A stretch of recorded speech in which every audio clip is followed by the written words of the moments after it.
How's it going out there? Hope everyone's having a good week. Mid-May here.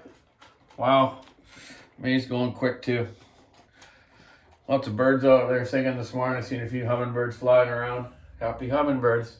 That's my gal Shelly's daycare, name of her daycare. Happy hummingbirds. Everything we got at home is hummingbirds. I got her carved hummingbird that my friend Dan carved for her. So anyways, I want to have a discussion on these 462 Stihls. So far they've been a great saw, but I'm seeing some issues. I've read some posts on some chat things there online, you know, whatever you call that, something arborist.com, a bunch of different ones. I don't go on those in chat. I don't have time, and I have before in the past, and people just asked some stuff that I just didn't have time to answer back, and get caught in this big thread going on with all these people and talk about stuff that they don't even know what they're talking about. But most of it's all good. I shouldn't say that. So anyways, the 462, you know, we haven't sold a ton of them, but the ones I have got out there have been working really good. You know, everyone was happy with them. My friend Randy Vosper's got a few of them, and he had two of the older models. And then I've done them up one of the newer ones now. And then I'm going to explain the newer ones in a second here. But this one in particular, and I've seen online where I was reading on those posts about people talking about cracked pistons and wore out pistons on the intake side. Oh, it's totally true, man. I tell you. I got one here. First, I'm going to show you the difference between the two. So here's the cylinder off the old regular style model, the first series, okay? So it doesn't look much different than the new one. I have port timed it, I just can't remember right now, but I got it all written down somewhere. It looks almost identical to the new one. You just don't have the little notch here on the bottom, okay? Where the cylinder sits down, and you have that deflector, intake deflector built into the crankcase. So the cylinders are very similar. The pistons though are different. Here's the new piston. Here's the old piston with the notch on the intake side for the timing, and this one doesn't have it. Okay. So they've obviously changed the port height as well to compensate for that, not having that the notch in the piston. But on the crankcase, now they got that cylinder step in the front part of the crankcase. Right here, eh? Yeah.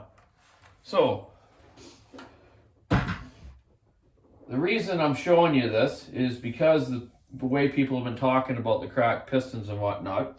I haven't had any crack, but I've had some really, I got one here that is super, super wore out, man. Like, unbelievable. This saw has only got 90 hours on it. And unfortunately, it's past warranty, which sometimes I don't agree with. I agree, you know, 90 days warranty on a pro saw, sure, I get that. They worked hard and put through the torture test. But really, come on, 90 hours. Think about that.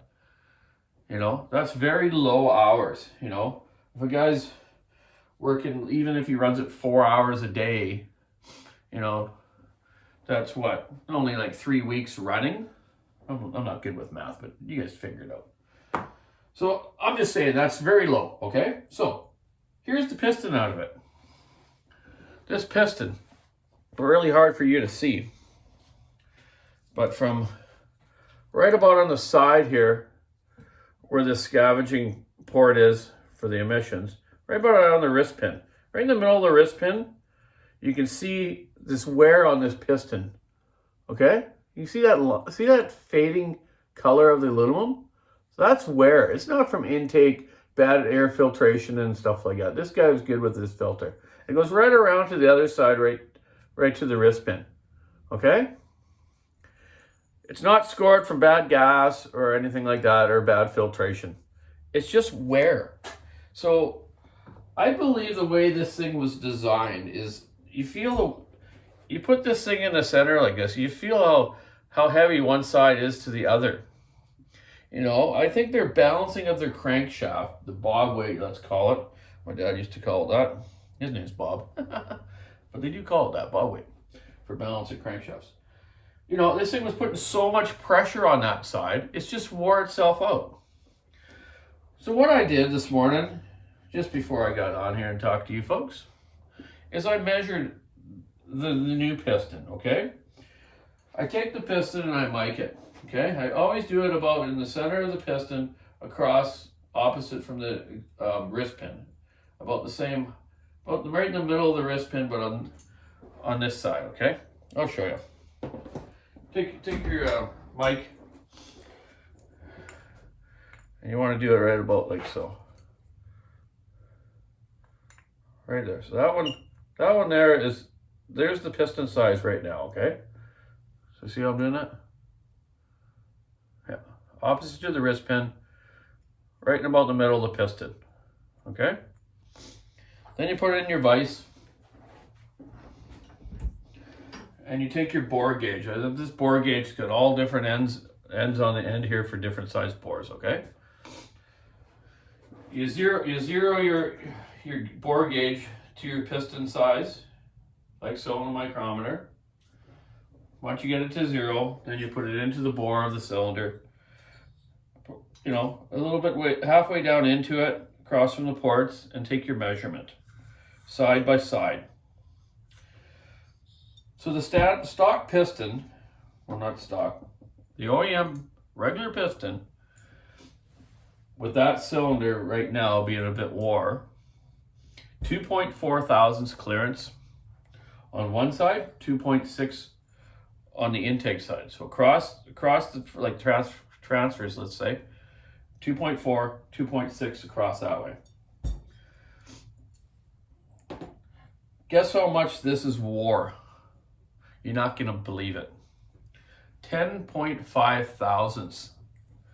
Unbelievable, okay?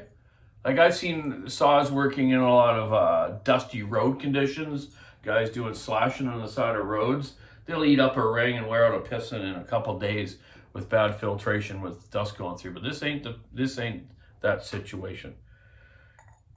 Just look at how this moves. Look at that. You hear that, eh?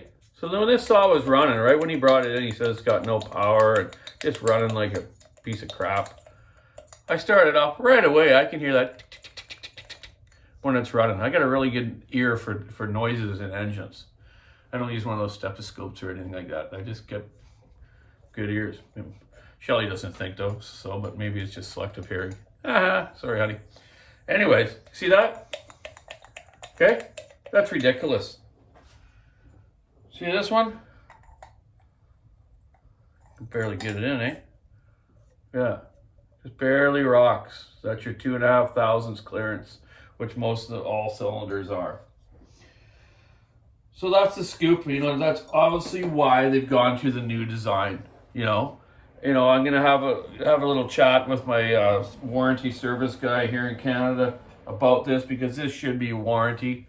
No reason for it, and that's what I was getting about on the warranty. It should go by time on a saw. You know what I mean? Let's say in 90 days the saw runs 4 hours a day. You know they work 6 hours a day, but they're really only running the saw about 4, maybe to 5.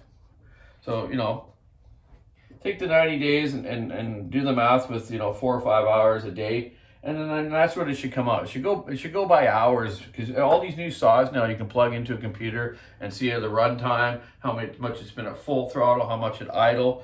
So they should go by time. I really think that's a better way. At least Husky's got a year now on their XP saws, which is pretty darn good, man. They got a full year on pro saws now, and that's really good, I think.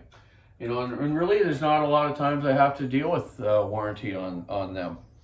Definitely on some of the 550s that we've had bearing problems with, we all know that. And even the 572, I've had a couple of seals leaking. But overall, they're been really good.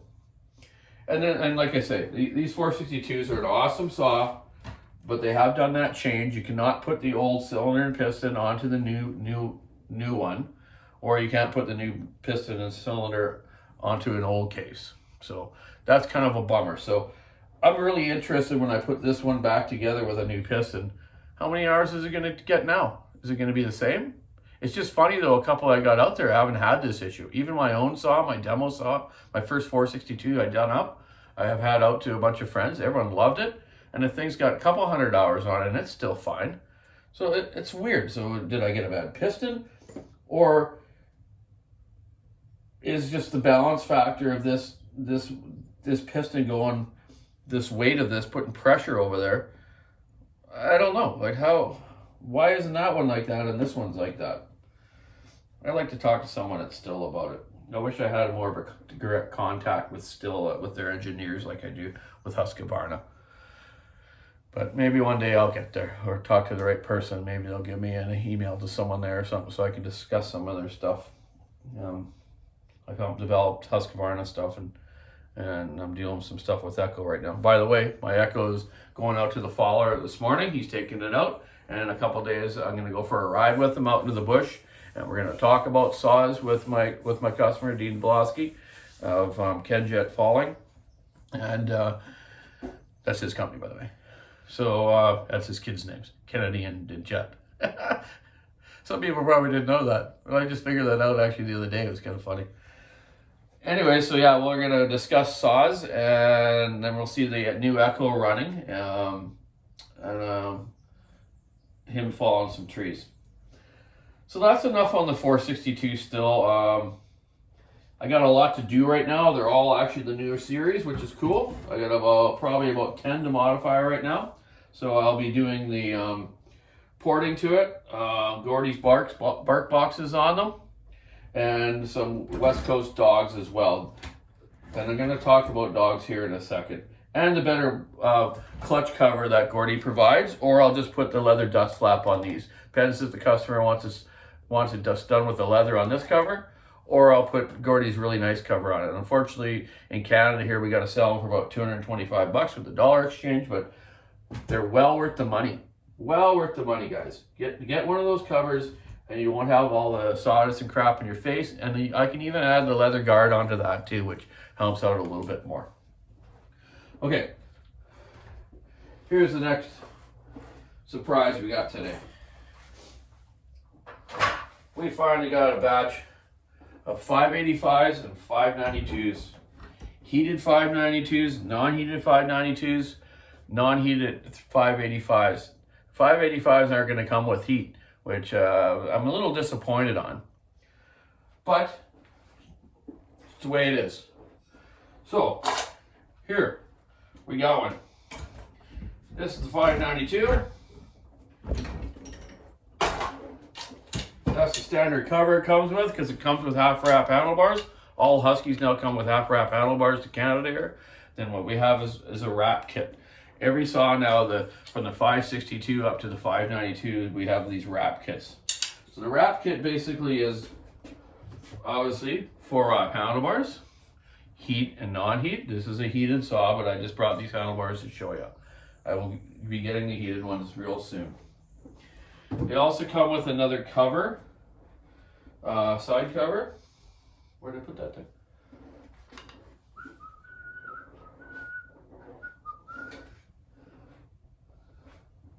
Was it right here? Oh, here it is under my box. So it comes with the other great cover that they use on 572s and 390s. Great cover. Really nice guard in the back here. It's nice and thick, and it's longer than that one, eh? So this is the one that you want to be using. And even put the dust flap on it, and that center washer I like to put on so your chain doesn't take off your clip, or you can get your chain back on your sprocket easier. So that's the standard dog it comes with as well. Then in the wrap kit you have another dog. So there's the bigger dog. It's sort of like the bigger one you use on a 372. Now I'll show you this the way dogs should be. There's your standard one. Get you down here. That's your standard one for the half wrap. and this is the better one that comes with the full wrap. So it sits down a little bit farther. You got the spikes are a bit bigger, but it's still really level with the body of the chassis of the saw and the bottom of the handlebars. So these are definitely better, but I'm hoping, I'm going to call Gordy here in a little bit from West Coast Saws because I want to talk to him about the dogs for this saw.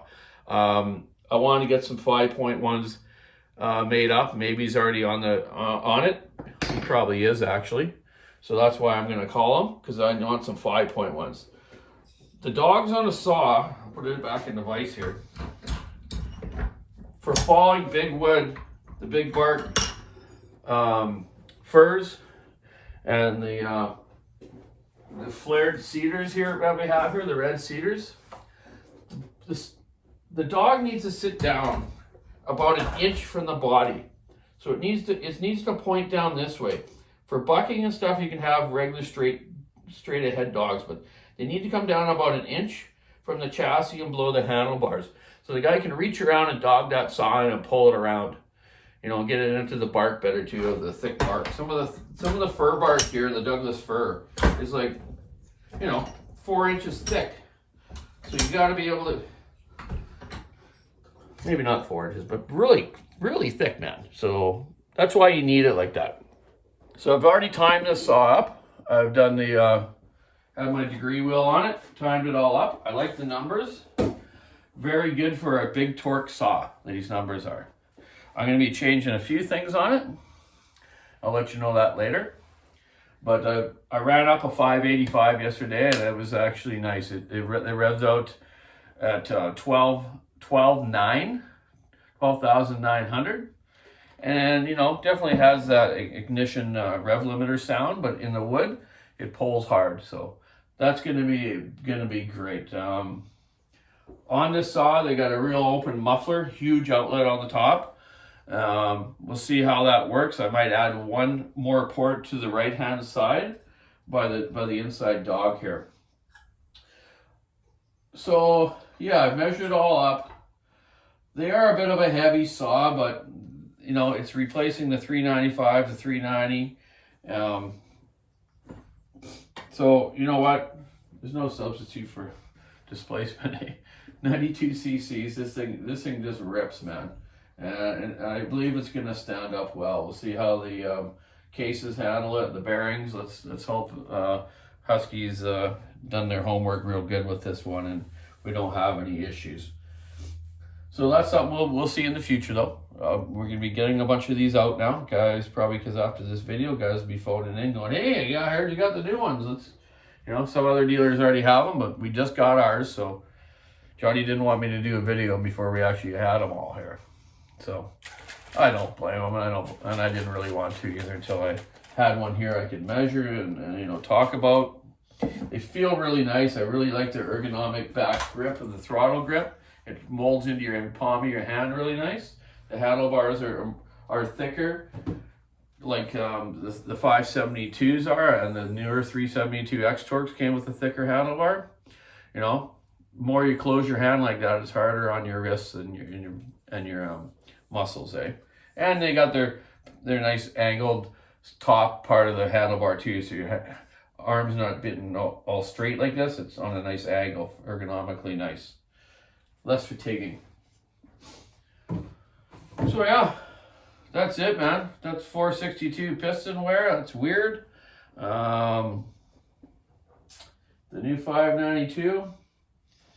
I got a ton of 500s to do right now. I got to get back doing that right now. I'm going to sit down. I'm going to port 2 500s and a 395 and a 3120.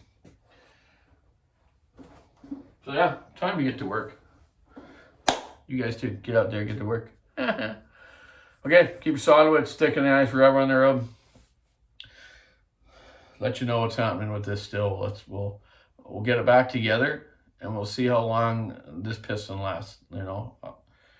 It should last a lot more than 90 hours, put it that way. I want to say thanks to my fella Mike Clark here down in South Carolina. He called me yesterday with some nice compliments of some saws I did for him. and he's going to send me a nice little gift pack of some NASCAR memorabilia. So we'll see I'll show you that when it gets here. Yeah, thanks to everyone else for sending saws and being done. I hope you all enjoy them.